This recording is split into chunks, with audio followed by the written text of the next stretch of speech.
Yeah, we'd like to welcome Brother Johnny Achi from Arab Americans for Syria, regular contributing guest commentary on what's going on in Syria and its rippling effects throughout not only the Middle East, but also, as we found this week, with Libya. Can you kind of give us an update on what's going on? Hi, thanks for having me on the show again, Didan. For sure. I listened to that clip. Very good point. He's making, I think President Obama's over-support to today's Syria's al-Qaeda rebels opens up a can of worms.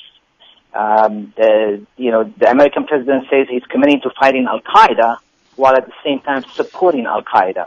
The entire, in my opinion, Homeland Security is tumbling down like a deck of cards. And the reputation of the U.S. being the leading, war on terror is actually counter-terrorism.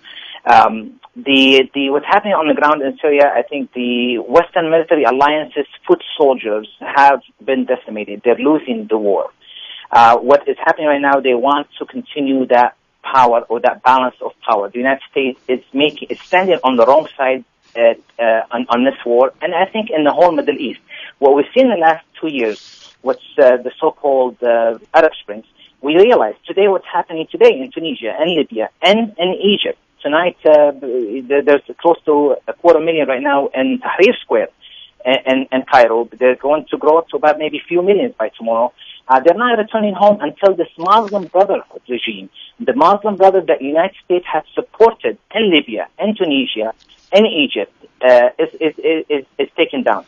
The United States is taking side with extremism instead of with the secular movement.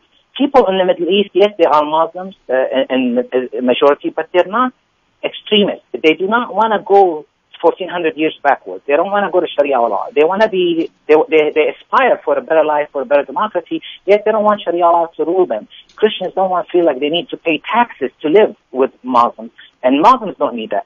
The terrorists that have been supported today in Syria, unfortunately, they have been, in the last month, since actually even the last 2 weeks, when the U.S.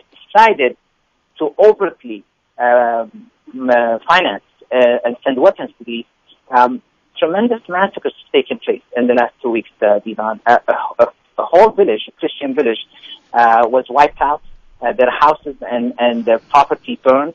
Last week, militant massacred villages in the province of Hatla and Deir ez-Zor, which is purely Shiite.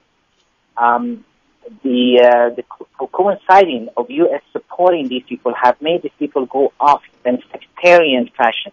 I want to remind people, and we do remind this every week, but I still need to talk about it. There is no civil war in Syria. There is sectarian violence, yes.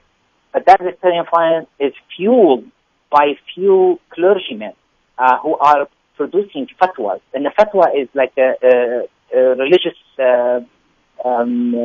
doctrine that will say, go kill, go to jihad in Syria. The majority in Syrians are not fighting this war. 99.5% are not in this fight. There's a Syrian army fighting mercenaries who are coming across the borders from as many as 82 countries. They committed the crime yesterday, and the Vatican today condemned it. A really vicious video. And if you see the video, you would think it's coming out of Hollywood, made out of a movie made in Hollywood, about 200 mercenaries, all dressed in different clothing, some from Chechen, some from Afghanistan. None of them look Syrian. And when they spoke, they didn't speak Arabic, and when they spoke Arabic, it was very broken. They brought a priest, Father Francois Mourad, a Franciscan priest from his monastery, and his two assistants, and they behead them on the top of a hill, and they behead them with a knife. Very, very gruesome footage, and they took their heads and they held their heads up and the cheering of onlookers. This is the people the United States is supporting. This man was accused of taking part with the Syrian government. A priest, a Catholic priest in a monastery, being accused of supporting the Syrian regime that is secular. So the United States needs to step back and realize that the majority of Syria need peace. They need to further push for the peace process, for Geneva to have all sides come sit on the table. They need to end this war. This is, like I said, opens a big can of worms that is going to flare up Syria, Jordan, and the whole Middle East. And we're seeing some effects of it already in Turkey. So, hopefully we can stop before it's too late. Not to mention that 80% of American population say don't do it. and the U.S. continues to send arms to these militants in Syria, which are not at all Syrian. Just a reminder for our listening audience that, in fact, the present government of Syria is part of the Ba'athist movement, a pan-Arabist movement that is, by definition, secular, democratic. It uplifts the role of women, education. It seeks economic independence from the International World Bank and the great banking conglomerates of the world. And that specifically is why this government is being targeted, because, of course, with the major, I think, New York Times today had an article about this one village that supposedly Gateway now is controlled by al-Nusra.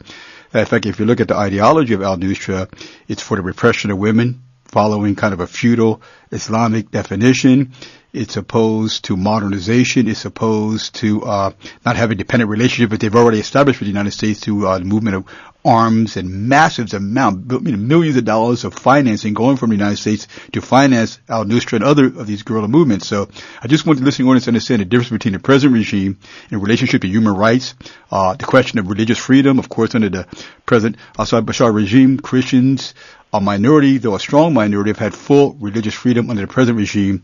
Of course, with al-Nusra and these different affiliated organizations, they demand an Islamic state and a repression of Christians and non-Muslims in these particular societies, even to the extent of non-Shiite. If you're not a Sunni Muslim, you will be targeted. So I just want the listening audience to understand that, because we always have to look at not the United States propaganda machinery's definition of what is righteous or what is a good government or good movement versus a bad movement, but in fact from universal principles of equality, egalitarianism, rights of women, rights of national minorities, rights of rights of different religious groupings, as well as, most importantly, for those who believe in the right of self-determination, the right of a nation to determine its own economic and political destiny, as opposed to being controlled by the IMF, World Bank, and United States banking institutions. Can you address this question of 1 million refugees in Jordan today? The refugee status? Yes, yeah, and its impact upon the present Jordanian government, because there has been some articles stating that the Jordan government is now coming under increased pressure and it might be overthrown, might be destabilized because of the conflict in Syria. Yes, there's a number of estimates about as many. I'm not exactly sure of the numbers. I know a lot of refugees are going back to Syria because the conditions in the refugee camps are horrible, even though billions, close to $1 billion has been raised for these refugees, that they're not seeing a penny, a red penny. It is causing Jordan to be destabilized. There is a big Muslim brother movement in Jordan that had been crushed for so long. It might be instigated to come out. We need to end this crisis. Jordan is absolutely not safe. If anything happens, if this Syrian is not contained, it's gonna take out everybody, especially the U.S. monarchies or U.S. supported monarchies. We know that the primary aim of the West, Didan, is to ensure that these loyal governments that are at their disposal, that they facilitate the exploitation and the consumption of that country's national resources. So the United States has a lot more to lose if this thing is not contained. They need to admit their loss in Syria. I mean, we spoke about last week about the former French Minister of Foreign Affairs, Ronald Duma, when he said that this is planned 2 years before the so-called Arab Spring. And they said nothing to do with Syria's internal affair. It has only one thing to do with Syria's current regime being very anti-Israel stance.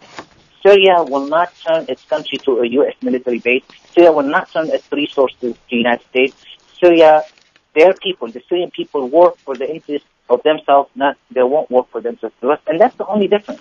But the United States has to admit, we lost the ground war in Syria. Syrian people want to stay secular. They want to have true freedom and democracy. Let's help them get there before we lose the whole entire Middle East and all the interests of the United States.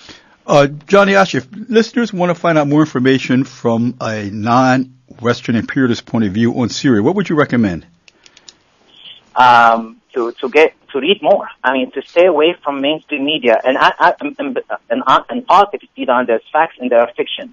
And in the future, we'll tell that the ongoing crisis in Syria will certainly be viewed in future history books as a classic example of how a fiction or a completely false reality, yet because it's presented by dominant Western political class and corporate media, can become a reality.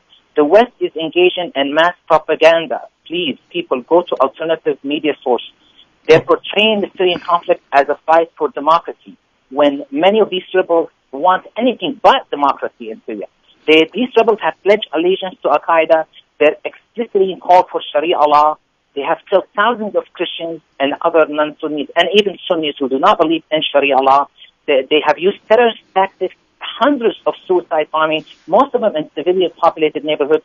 Please read alternative media sources. Don't listen just to mainstream media.